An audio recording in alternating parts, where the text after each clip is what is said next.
हो गए मान लो अब। Good morning dear. बन रहा हूँ good morning, good evening, good afternoon, जो जो समझ लो। जब जब वीडियो देखोगे तभी तो इवनिंग होगा।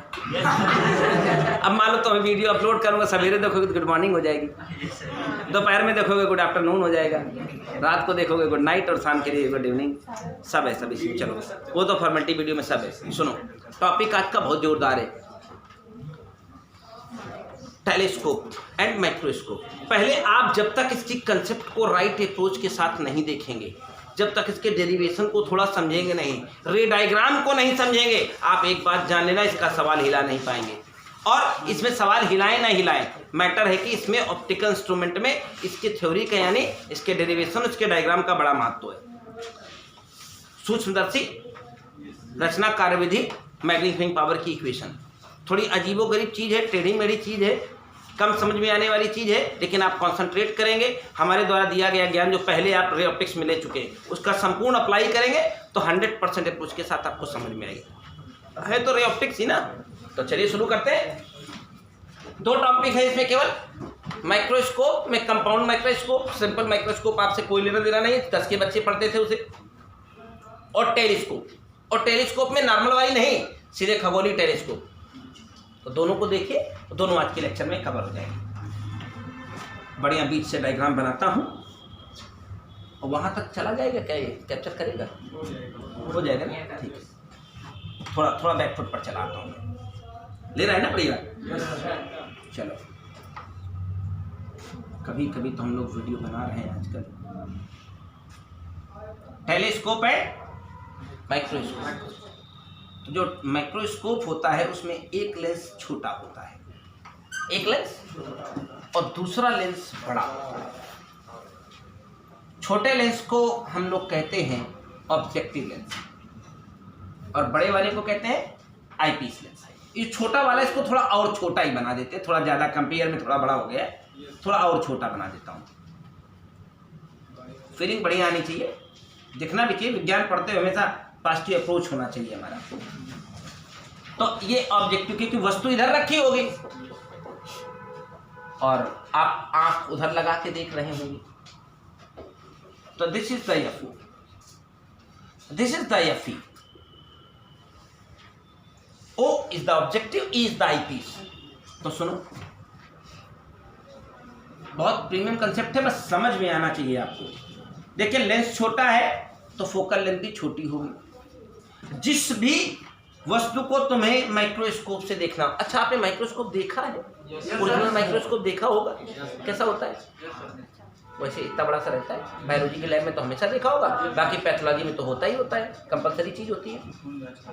हाँ, खून जांच।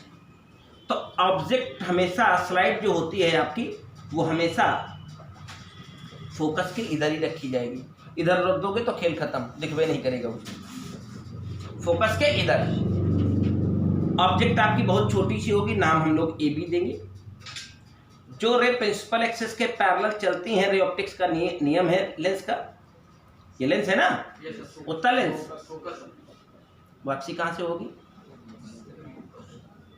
दूसरा रास्ता, क्योंकि उधर है तो हम इसे ऑप्टिकल सेंटर से जाने देंगे। बढ़िया लग रहा है, कोई दिक्कत नहीं है, मिला नहीं। जहां पर ये पहली बार रे मिलेंगी वहां एक वस्तु से थोड़ा बड़ा उल्टा और वास्तविक प्रतिबिंब तैयार होगा। नाम होगा इसका ए डैश बी डैश। आगे एक लेंस आपके इंतजार में है ना, दिख रहा है? तो लेंस अगर आपके इंतजार में है, लेंस बड़ा है तो फोकल लेंथ भी बड़ी होगी। पहली बार जो इमेज बन रही है इस बड़े वाले लेंस के फोकस के अंदर चली जानी चाहिए। भाई लेंस बड़ा है तो फोकस भी बड़ी होगी। ये देखो, थोड़ी बड़ी, इससे बड़ी है कि नहीं है फोकस? और मन के थोड़ा और पीछे हट जाओ, कोई दिक्कत वाली बात नहीं।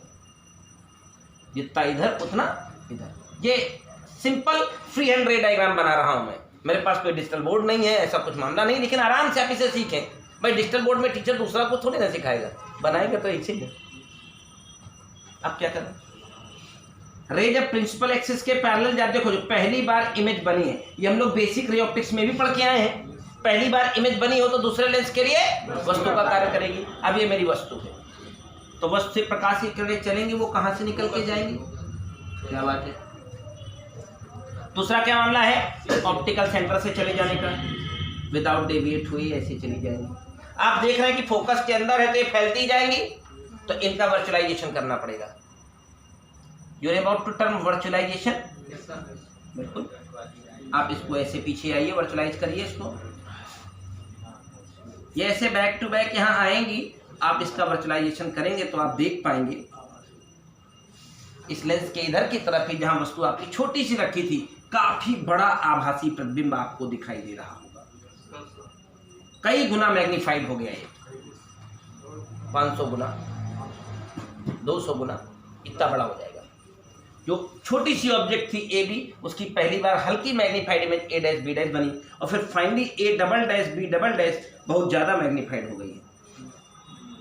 ये अंतिम प्रतिबिंब है। तो रे डायग्राम अगर आपको बनाना हो तो क्या आप देख देख नकल करके बनाएंगे, एकदम सिस्टमैटिक।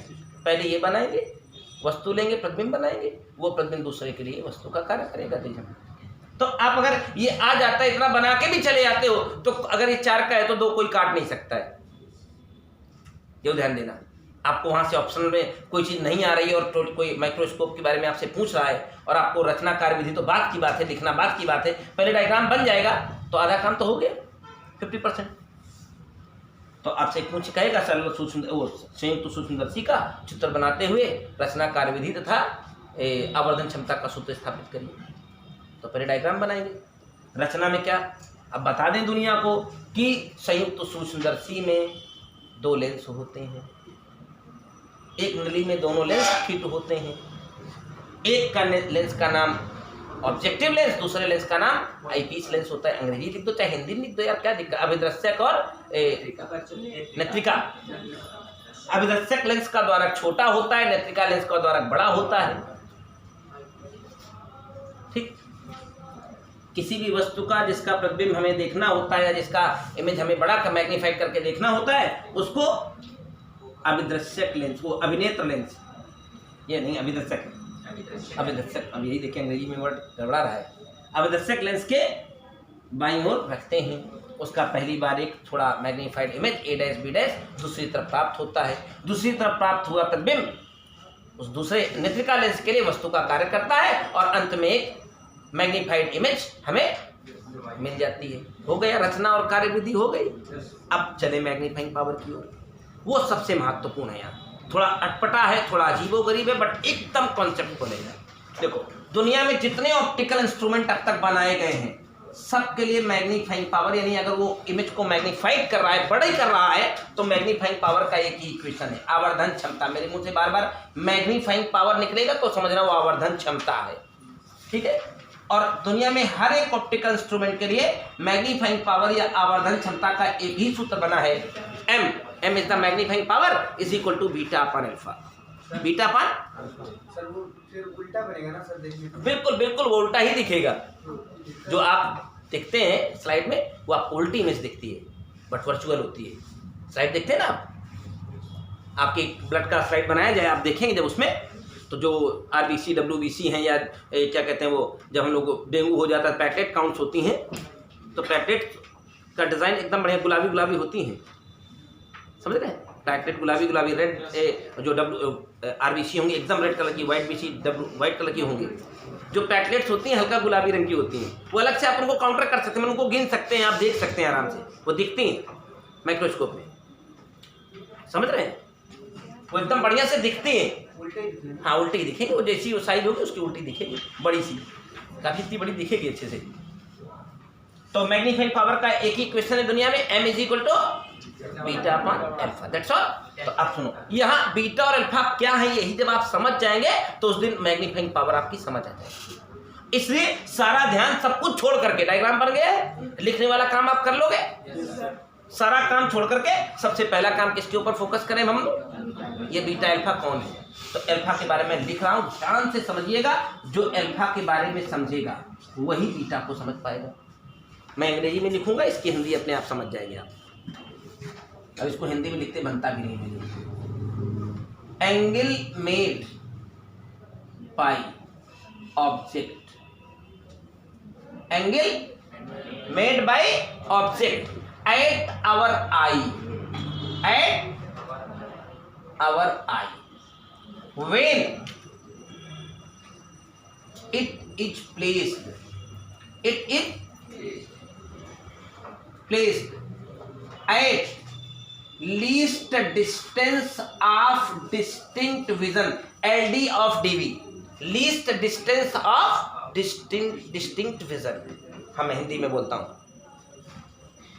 अल्फा जो है वो वस्तु, यही है ना आपकी वस्तु, वस्तु को स्पष्ट दृष्टि की न्यूनतम दूरी पर रखने पर, वस्तु का नाम ए बी है, वस्तु का नाम स्पष्ट दृष्टि की न्यूनतम दूरी पर रखने पर हमारी आंख पर बना दर्शन कोण, स्पष्ट दृष्टि की न्यूनतम दूरी पर, देखिए अल्फा इस पिक्चर में कहीं नहीं होता है, तो आप अपनी ये वस्तु उठा ले जाइए, जिसको देखना चाहते हैं यहाँ रखिए, और अगर ये स्पष्ट दृष्टि की न्यूनतम दूरी है तो यहाँ से इसे झांकिए, जो आपकी आंख पर एंगल बनेगा वही अल्फा है।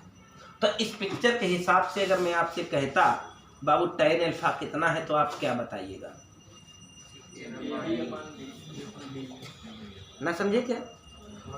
अब अल्फा के बारे में देखो, alpha is the angle made by object at our eye, वस्तु द्वारा हमारी आंख पर बना कोण जब वस्तु स्पष्ट दृष्टि की न्यूनतम दूरी पर रखी गई। तो ये पिक्चर क्लियर है।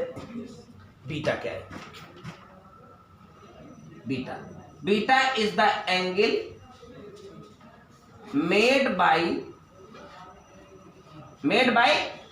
Final image, angle made by final image at our eye, at our eye. Final image ये है ना, हम इधर से टेलीस्कोप में और माइक्रोस्कोप में देखने में लगे होंगे, ऐसे आंख गड़ाए, तो इधर से देखने में लगे हैं, तो अंतिम इमेज हमारी आंख पर जो कोण बना रही है वो बीटा होगा। तो बीटा प्रैक्टिकली इसी पिक्चर के अंदर होगा, तो इसका नाम। तो अगर आप हमारे साथ हों तो इसी पिक्चर से मैं tan बीटा की वैल्यू निकालना चाहता हूँ, बीटा, तो tan बीटा परपेंडिकुलर अपान बेस हो जाएगा। तो परपेंडिकुलर का नाम a डैश, और सुनो अब कुछ टेक्निकल चीजें देखो। ये वस्तु है क्या? ये ऑब्जेक्टिव लेंस के लिए वस्तु है, तो वस्तु की दूरी को हम लोग अब तक u कहते आए, तो अब ये u नहीं बल्कि क्या हो जाएगा? u को, अब u नहीं रह गया, क्या कहेंगे आपसे? अब ये स्पेसिफिकेशन है, टेक्निकल स्पेसिफिकेशन है भाई। ये ऑब्जेक्टिव लेंस है तो वस्तु तो नॉर्मल u होती थी, तो आज अगर मैंने इसका नाम UO दे दिया तो कोई गलत बात है? देखो इस वाले लेंस से बना हुआ ये प्रतिबिंब है, तो हम लोग इसको V कहते थे, आज से इसका नाम VO हो गया। देखिए ये वाला जो दूरी है ये दूसरे वाले लेंस के लिए वस्तु ही तो है ये, तो वस्तु को हम लोग U कहते आए हैं, लेकिन आज से इसका नाम देखिए अपने आप स्पेसिफाई हो रहा है, UE हो गया। और ये अंतिम प्रतिबिंब जो यहाँ बन रहा है, हाँ, इसको हम VE कहेंगे, VE, साइन कन्वेंशन भी आएगा, VE कहेंगे। और ये जब अभी मैं स्पेसिफाई करूंगा, एक इसमें दो केस बताऊंगा, जब अंतिम प्रतिबिंब स्पष्ट दृष्टि की न्यूनतम दूरी पर बनता है तब मैग्नीफाइंग पावर, और अनंतता पर बनता है तो मैग्नीफाइंग पावर। तो ये पहली बार में हमने जो डायग्राम बनाया है, तो अगर ये यहाँ बन रहा है तो इसको कह दिया गया स्पष्ट दृष्टि की न्यूनतम दूरी, तो VE की वैल्यू D के बराबर भी हो गई। बढ़िया है। तो चलो, तो tan बीटा निकालता तो लंब बटे आधार लिख दो माइनस का UE, हाँ तो इधर है तो माइनस, इधर है तो बढ़िया। ये इस लेंस के लिए प्लस है, ये माइनस है, इस लेंस के लिए ये भी निगेटिव है, और ये भी। हमने क्या कहा? साइन कन्वेंशन नाम की चीज हमारी रे ऑप्टिक्स में कहीं नहीं है। हमारी रे ऑप्टिक्स में है तो कुछ कोऑर्डिनेट ज्योमेट्री, पोजीशन देख लें, दायां बायां चेक करके नेगेटिव पॉजिटिव डिसाइड कर लें। बढ़िया चल रहा है, कोई समस्या नहीं है। अल्फा और बीटा का चक्कर जो था वो डिसाइड हो गया है, और तुमको तो मैं रे ऑप्टिक्स में बार बार बताता रहा हूं कि अगर एंगल बहुत स्मॉल हो, अरे भैया ये इतनी छोट के इतनी नाम के तो उसे आँखिन से दिखात ना है, तो एंगलवा का 10-20 डिग्री होए बहुत छोटा होगा, तो यह एंगल बहुत छोटा होगा। अब एंगल छोटा छोटा है तो क्या करेंगे? बढ़िया बढ़िया, मौका है, चौका लगा दो। बीटा की जगह tan बीटा मत पकड़ के लाना, बस वो समझो बीटा वही है, a dash b dash, a dash upon minus का यूई, बढ़िया है, अपान अल्फा भैया क्या है? ए बी अपान डी, एकदम क्रिस्टल क्लियर, एक एक शब्द में बहुत आराम से इत्मीनान से पढ़ा रहा हूं उसे। A dash B dash into D upon minus का यू ई, माइनस तो ही लगा दोगे, यू ई और ए, राइट। तो इस लेंस के लिए ए बी जो है वो वस्तु की लंबाई है और ए डैश बी डैश प्रतिबिंब की लंबाई है। तो कहीं ना कहीं इस लेंस के लिए मैं कह सकता हूं A dash B dash upon A B is equal to V O upon you O, ना कह दूं? कोनो दिक्कत आ जाएगी? नहीं आएगी। तो A dash B dash upon A B किसके बराबर हो जाएगा? यू, पक्का होगा ना? देखिए यही है असली formula, minus V O upon you O, minus V O upon, देखो ना, अरे प्रतिबिंब की लंबाई बटे वस्तु की लंबाई बराबर प्रतिबिंब की लोकेशन अपान वस्तु की लोकेशन, जो ऑप्टिक्स से पढ़ के आए हो, आई अपान ओ बराबर वी बाई यू, नहीं पढ़ाया है? तो ये आई है पहले वाले लेंस के लिए, डी बाई यू ई, कोनो तकलीफ है क्या? यही है वो असली फार्मूला मैग्नीफाइंग पावर का। वो माइनस साइन एक और बार हो गया, दो बार, तो इसको खत्म कर दो, कोई दिक्कत नहीं है। वो लिखे भी रहोगे तो कोई दिक्कत नहीं, नहीं लिखे रहोगे तो भी कोई समस्या नहीं है। वो माइनस साइन क्यों बताता है कि फाइनल इमेज उल्टी है, और क्या है। बढ़िया लग रहा है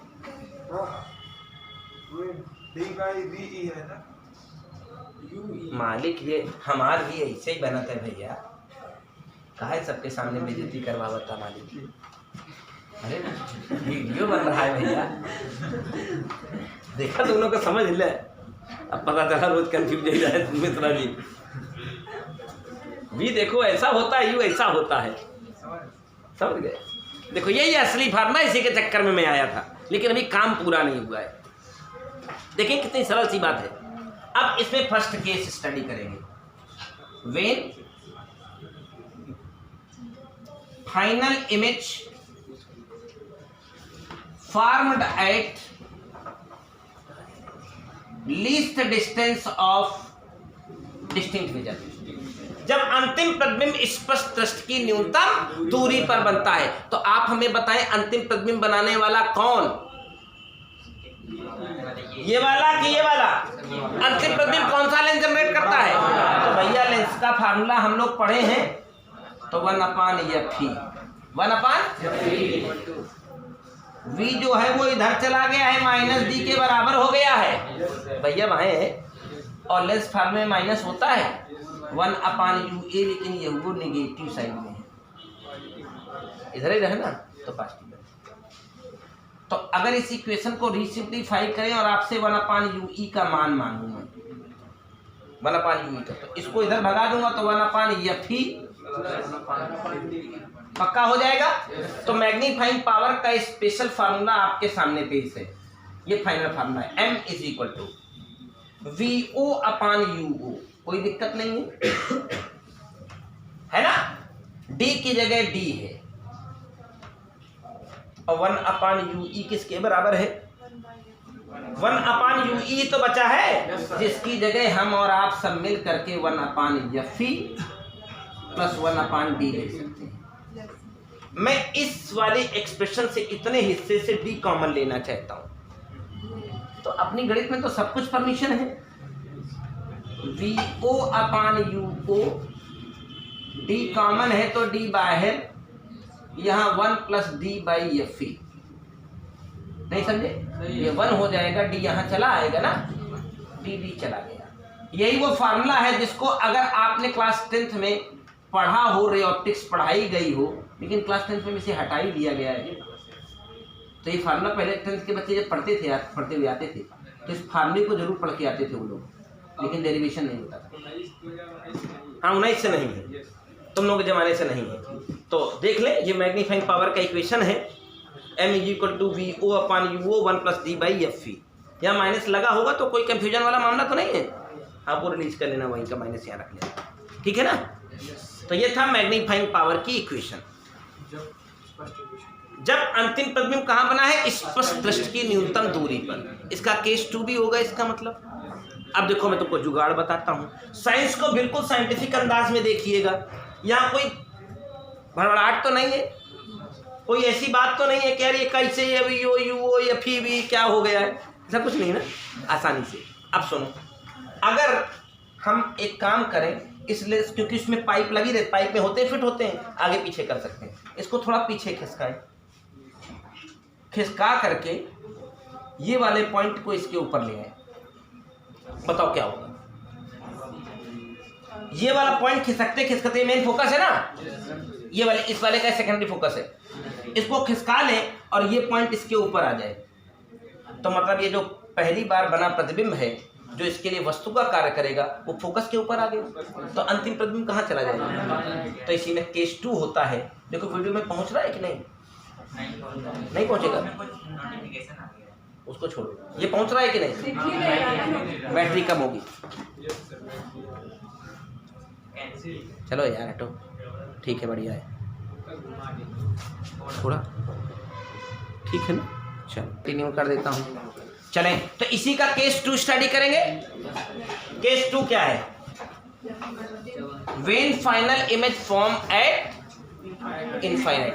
इसी को हमारी फिजिक्स में एक नया नाम दिया गया है, श्रांत्र नेत्र के लिए। ध्यान रखिए, एक शब्द आएगा श्रांत्र नेत्र के लिए। अभी क्वेश्चंस आएंगे तो मिलेगा। For relax I condition, for, हाँ, श्रांत्र नेत्र रिलैक्स आई कंडीशन जब बोलेगा, लिख दो फॉर रिलैक्स आई, या रिलैक्स आई। जब भी श्रांत नेत्र, जब भी शब्द लाएगा तो ध्यान रखना वो केस क्या है, अंतिम प्रतिबिंब कहाँ बन रहा है। अब वो अंतिम प्रतिबिंब अनंत पर बनने के हमारा डायग्राम भी चेंज हो जाएगा। इसको हम पीछे ले जाएंगे, जिसको हमने मिलाया है मिलाएंगे नहीं, वो पैरेलल दिखा देंगे दूर तक जाते हुए। सुनो, अगर अंतिम प्रतिबिंब अनंत पर बन रहा है तो इसका मतलब यू ई की वैल्यू एफ ई के बराबर होगी। देख लो, इसको हम धक्का दे दे के पीछे घसीट देंगे तो जो यू ई होगा वो एफ ई नहीं हो जाएगा। तो बस आप यहीं प्यार से आइए, मैग्नीफाइंग पावर का नया फार्मूला बताइए। वी ओ अपॉन यू ओ तो था ही, यू ई की जगह एफ ई हो गई, तो उसी में 1 plus D by F e था, इसमें वी ओ अपॉन यू एस सिर्फ डी बाई एफ ई हो गया। जो पुराना वाला फार्मूला था वही देखे ना, वो फर्स्ट वाला case, M is equal to था minus V O upon you O, minus sign बस केवल रिप्रेजेंटेशन है, 1 plus D by F E, यही तो था। और जब अनंत पर बनता है तो वो यही 1 हट गया है। क्यों हट गया है? क्योंकि यू ई का मान किसके बराबर हो गया है? क्यों हो गया है? आप धकियाए हो ना इसको, तो इसको खिसका लिया है इसके ऊपर, तो यू ई की वैल्यू किसके बराबर हो गई? टेलीस्कोप क्लियर, माइक्रोस्कोप क्लियर हो गया। अब माइक्रोस्कोप के बाद अगला नंबर आता है टेलीस्कोप का। एकदम बढ़िया प्रीमियम सा कंसेप्ट है, उसको भी हम लोग देख लेते हैं। अगला टॉपिक आएगा टेलीस्कोप का, उसको भी देखिएगा। साइंस टेलीस्कोप देखे हो बेटा? अच्छा, माइक्रोस्कोप भी नहीं देखे हो, बड़े दुर्भाग्यशाली हो। लेकिन हाँ, वही दूरबीन देखे हो ना, हम वही जानते थे तुम दूरबीन जरूर रखे होगे।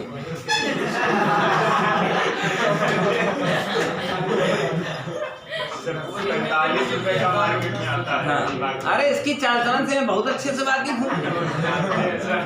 ये दूरबीन रखा है, हम जान दे रहे इसका इस्तेमाल किस लिए करता है।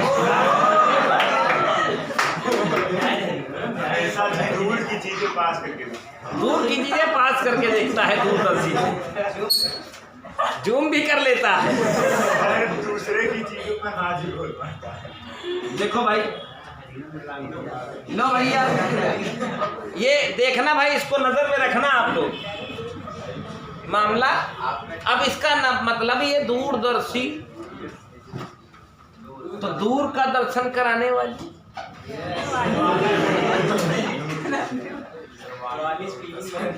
हाँ, उसी में फीलिंग आएगी। देखो अभी इसका मामला थोड़ा अलग होता है। देखिए, खगोलीय दूरदर्शी है, ये नॉर्मल वाली दूरदर्शी नहीं है, मतलब आप वहाँ दूर अंतरिक्ष का भी मामला क्लियर कर सकते हैं। यहाँ तो मेरे पड़ोसी बर्कली रखा है है ना, इनफाइनाइट के लिए नहीं रखा, सिर्फ पड़ोसी वर्ग के लिए। थोड़ा फीलिंग आती है ना, अभी दिखाएंगे कैसी फीलिंग आती है, करता क्या है ये भी बताएंगे अभी। देखो दूरदर्शी का काम ही है दूर की चीजों का दर्शन कराना। तो एक ऐसी चीज जो दूर, देखिए अब पता चला आप दूरदर्शी लिए, हम तुमको तो नहीं देखेंगे, यहीं बैठे हो, जब चाहे तब भी हम दे लेकिन अब जो पहुंच में ना हो हमारी, इसके दर्शन दुर्लभ हो, वही दूरदर्शी काम करेगी। तो अब दूरदर्शी ले आए हैं, तो देखो दूरदर्शी का काम कोई साधारण काम, दूर इनफाइनाइट में रखी हुई ऑब्जेक्ट होगी, पक्का है। और दूर से जो ऑब्जेक्ट होगी इनफाइनाइट में, उत्तल लेंस की प्रॉपर्टी होती है कि इनफाइनाइट में अगर वस्तु है तो प्रतिबिंब फोकस पर बनेगा, और फोकस में वस्तु है तो इनफाइनाइट में ले जाएगी प्रतिबिंब, यही तो है। तो भैया ये दूर अनंत में है, ये जहां बनेगी वो फोकस होगा, भाड़ में जाए। ओके, जहां बनेगी पहली बार प्रतिबिंब, वो कौन सी जगह होगी? क्या इसका नाम एफओ देंगे हम लोग, साथ साथ ये वीओ भी होगा, ये ऑब्जेक्टिव लेंस है ना, तो इसका नाम एफओ भी होगा, इसका नाम वीओ भी होगा, पक्का है। चलो पहली बार जो इमेज बन गई है वो हमारे दूसरे वाले लेंस के लिए, देखी होगी टेलीस्कोप अगर आपने अच्छी वाली, तो चिलम जैसी बनी रहती है। चिलम देखे हो? चिलम नहीं देखे? हाँ, गाने वाली, बस समझो टेलीस्कोप का दूसरा रूप है वो, उसमें बस अंतर ही होता है, उसमें धुआं छूटता है तो सिवा दूर दूर का दिखाई देता है। हाँ, नहीं समझे? जैसे उसमें भरा चिलम में और दुई हौका, कभी कभी चिलम वालों को पीते देखा है, बहुत ताबड़तोड़ में जब खींचते हैं उसको आग जलने लगती है, इतनी पावर लगा देते हैं। तो वो जो है जो दूसरी साइड होती है जिधर से धौंकते हैं, वो पतली होती है। तो बिल्कुल चिलम का डिजाइन है, उसी से इंस्पायर है।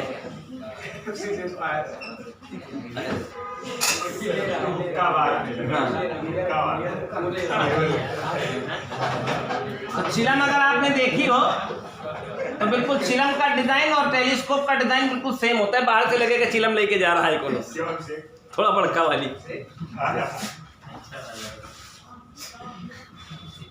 तो ये जो पहली बार इमेज बनी है वो फोकस पर बनेगी, वही वीओ कहलाएगी, और यूओ इनफाइनाइट है, दूर अनंत की चीज होगी। देखो ये पहली बार प्रतिबिंब बना था, इसलिए इसका नाम क्या देंगे? हाँ, वस्तु तो मेरी ये भी थी ना, दूर अनंत में थी। अब पहली बार ये जो बना है, तो एक ध्यान रखिएगा कि इस लेंस का फोकस ऐसी जगह पर होना चाहिए कि पहली बार जो प्रतिबिंब बना है वो इसके फोकस के अंदर है, फोकस के, इसके फोकस के अंदर। तो इसका फोकस इतना बड़ा है तो इसका भी फोकस।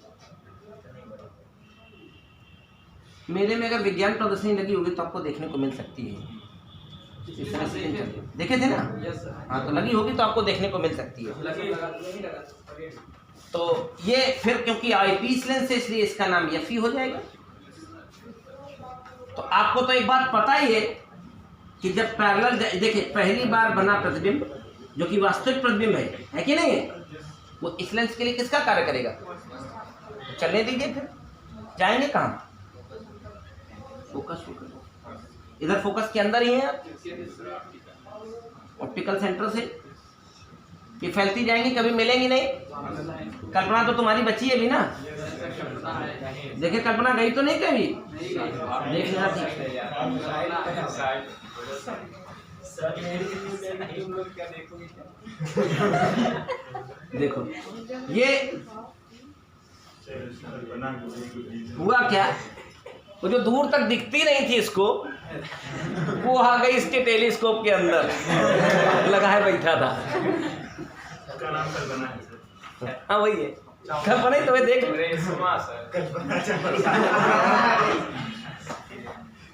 देखो ये कल्पना यहाँ है। आओ इधर, आओ इधर, इधर आओ। ये कल्पना देख रहे हो, तो ये किया क्या, एक दिन पकड़ने भी दौड़ा।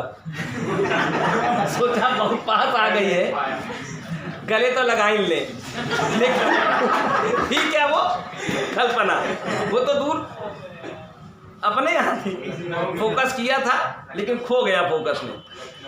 हाँ, आप देख रहे हैं इसको, लखनऊ तो फोकस कर लेता है, इलाहाबाद से लखनऊ जब यार ये। चलो देखो, अब यहाँ तक कोई कंसेप्ट, कोई कंफ्यूजन तो नहीं है। डायग्राम आपको आसानी से बनाना आ गया, और डायग्राम समझ आ गया तो समझो रे ऑप्टिक्स का सारा खेल हो गया। हम तो रे ऑप्टिक्स को डायग्राम के हिसाब से ही देखते हैं। हाँ, जब ऑप्टिकल इंस्ट्रूमेंट आ ही गया है तो मैग्नीफाइंग पावर तो आज भी आएगा, और क्या मजाल वो इस फार्मूले से बाहर जाएगा, बीटा पर। किसी भी दुनिया में जितने ऑप्टिकल इंस्ट्रूमेंट बनाए गए सबके मैग्नीफाइंग पावर का एक ही इक्वेशन है, बीटा पर अल्फा। लेकिन यार बीटा और अल्फा की अलग अलग डेफिनेशन है, टेलीस्कोप में कुछ और होगी, माइक्रोस्कोप में कुछ और थी। तो यहाँ अल्फा को फिर से डिफाइन करेंगे हम लोग। अल्फा के बारे में लिखता हूँ। अल्फा क्या है? बीटा तो एग्जैक्टली वही है जो पहले था, जो उसमें बीटा था वही यहाँ बीटा है। अल्फा यहाँ क्या है, ये वाला एंगल, इसमें अल्फा बीटा दोनों पिक्चर में होते हैं। अल्फा क्या है? Angle made by object,